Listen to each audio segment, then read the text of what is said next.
Yet the scripture says, make not thyself an underling to a mighty man. And that's what you have done. Look at yourselves. Look at this screen. How is that of the Lord? If the Lord created wisdom and balance and understanding, where's the wisdom and balance and understanding in this? Tell me that in the comment board. Where's the wisdom in this? Where's the understanding in this? Where's the balance of spirit of what you see on the screen? You tell me that. Make me understand that. Make me a believer in this action. All right, Shalom.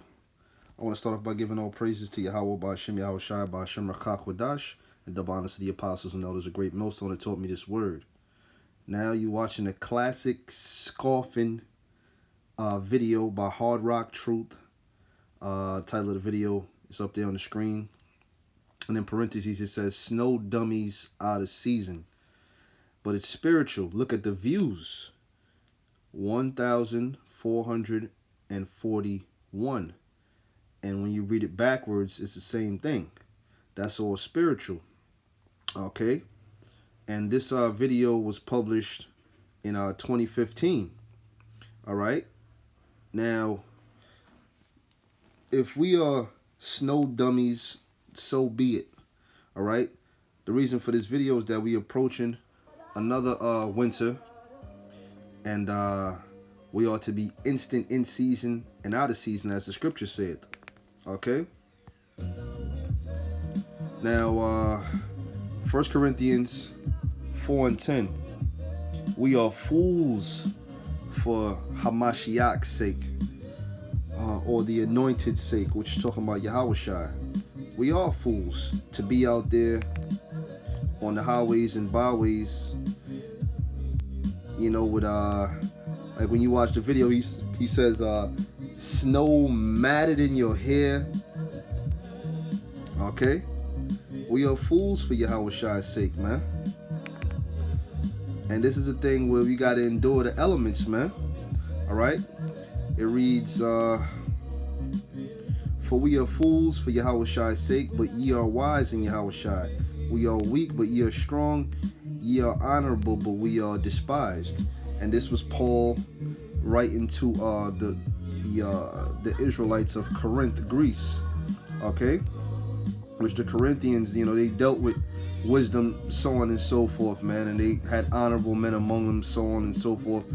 But the hardship and trials that Paul and his companion were going through, it even tells you. It reads on, even unto this present hour, we both hunger and thirst and are naked and are buffeted and have no certain dwelling place, and labor without Salakia, and labor working with our own hands, being reviled we bless, being persecuted we suffer it. All right, being defamed, all right, we entreat, we are made as the filth of the world, and are the offscourging of all things unto this day. I write these things to shame you. I write not these things to shame you, but as my beloved sons, I warn you. All right? So when you come into this thing, you got to prepare your soul for temptation, man. Okay? And like I said, this is a classic scoffing. You can't do it. Of course, you're going to have one idiot or another idiot on the comment that fear the Lord will not. You know, you scroll through the video. Jacket. Can you honestly say we out there teaching in the winter, man? All right, but this is not a thing to where, you know, it's supposed to be seasonal, man.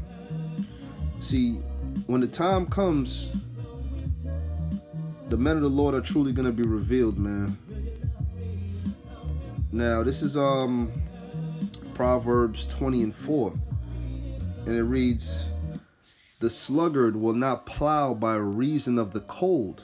So you guys that are them seasonal Israelites, you go out there when the weather is just right, you a sluggard, man. A slow poke. Okay? In other words, you're not a man of the Lord. Because why? Because the spirit is a quickening spirit, man. All right? Which it was the spirit of Yahweh Ba'ashem Yahushua that was upon us to go out there and teach the word, man. even to this very day. You got some brothers going on their 10th winter. You got brothers going on their 13th winter. Some brothers going on their first winter. All right? This is a thing where you got to teach this thing all year round.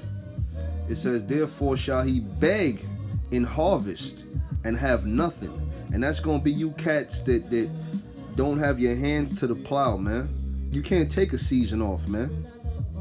Okay, brothers, summer is done and autumn is coming in. It's gonna get cold real soon. You know, we can be back out here in the springtime. Nah, man, you ain't supposed to be taking no time off. As a matter of fact, let me read this one more time. It says, the sluggard will not plow by reason of the cold, therefore shall he beg in harvest and have nothing. Now the harvest, what's the harvest? Let's find out what the harvest is. Let's go to the book of Matthew, the 13th chapter, and scroll on down to the 39th verse, and it'll tell you what the harvest is. It says, the enemy that sowed them is the devil. This is the parable of the tares and the wheat. It says, the harvest is the end of the world, and the reapers are the angels. So now we know what the harvest is. The harvest is approaching, man. The end of this fucking society, man. The end of Esau's world, man. All right?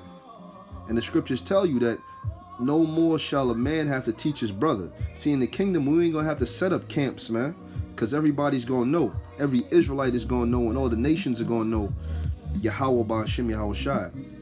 All right? So if the harvest is the end of the world, and when you go back to Proverbs, it tells you that this man is going to beg in the time of harvest. Now, from here, we got to go to Matthew's 25th chapter and read about the 10 virgins. Then shall the kingdom of heaven be likened unto 10 virgins, which took their lamps and went forth to meet the bridegroom. The bridegroom is Yahweh Shai. And 5 of them were wise, and 5 were foolish. All right? It reads, they that were foolish took their lamps and took no oil with them, but the wise took oil in their vessels with their lamps. It reads, while the bridegroom tarried, they all slumbered and slept, which was that falling away. When we didn't know we were Israelites at one time, and we went into different philosophies. We came into a heathenistic state, but the Lord had mercy on us and woke us up to this marvelous light. All right? And that goes back to the book of Obadiah when it tells you, though he reach into heaven, thence will I bring thee down.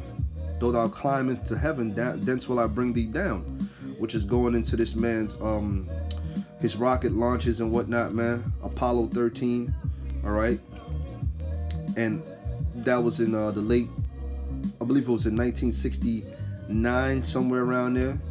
And 1970 is when Abba Bivens, who we believe is John the Baptist, came on the scene teaching this word, man. All right? And that was the Lord waking us back up. It reads, and at midnight there was a cry made, behold, the bridegroom cometh, go ye out to meet him. Then all those virgins arose and trimmed their lamps. And the foolish said unto the wise, give us of your oil, for our lamps are gone out. See that? So when the harvest come, which is the end of the world, you're gonna be begging. You're gonna be begging for scriptures, for breakdowns and whatnot. But guess what? But the wise answered, saying, not so, lest there be not enough for us and you. But go ye rather to them that sell and buy for yourselves, man. You understand what I'm saying? So that's the time that we coming into, man. The time that's gonna come, man. You other camps, man. You seasonal Israelites, man. Hey, the Lord is gonna show you who the true men of the Lord are, man. All right. Now, from here,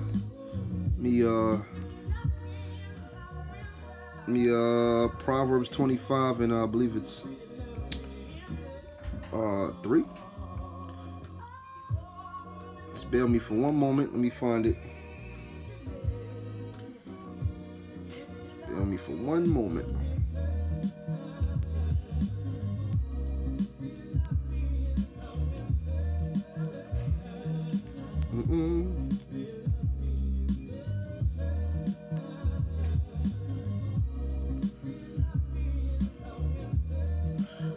Okay, let me look it up.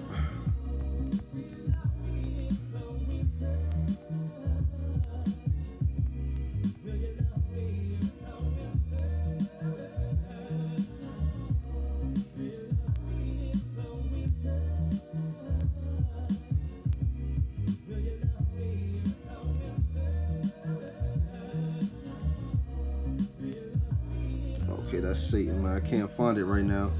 Hey, but that's alright. The point is pretty much made. And let me end it off with this scripture here, which is the basis of this little lesson here. This is 2 Timothy's chapter 4, verse 2. It reads, "Preach the word, be instant in season, out of season. Reprove, rebuke, exhort with all long suffering and doctrine." Okay? And what you watching here, man, this classic scoffing that the men who are getting attacked in Seattle, Washington, who now have been run off that corner, can you honestly say that they are going through that because they're the righteous and the wicked is persecuting them?